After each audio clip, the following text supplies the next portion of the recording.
Israel Lebanon ನಡುವೆ ಮುಂದುವರೆದ ಯುದ್ಧ. ದಕ್ಷಿಣ ಲೆಬನಾನ್ ಮೇಲೆ ಇಸ್ರೇಲ್ ಸೇನೆ ಅಟ್ಯಾಕ್. ಬಾಂಬ್ ಸ್ಫೋಟದಿಂದ ಬೆಚ್ಚಿ ಬಿದ್ದ ಸ್ಥಳೀಯರು.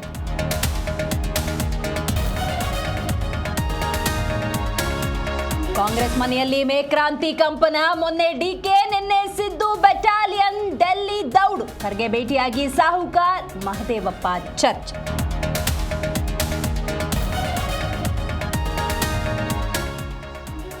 ನಮ್ಮಲ್ಲಿ ಹೈಕಮಾಂಡ್ ಗಟ್ಟಿಯಾಗಿದೆ.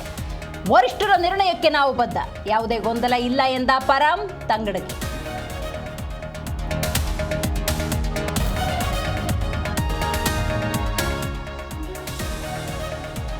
ಬಿಸಿಲಿನ ಬೇಗೆಗೆ ಕೋಲ್ಡ್ ಬಿಯರ್ಗೆ ಭಾರಿ ಡಿಮಾಂಡ್. ಬಿಯರ್ ಮಾರಾಟದಲ್ಲಿ 50% ಭಾರಿ ಏರಿಕೆ. ಹಾಟ್ ಡ್ರಿಂಕ್ಸ್ ಬಿಟ್ಟು ಕೋಲ್ಡ್ ಬಿಯರ್ ಮೊರೆ.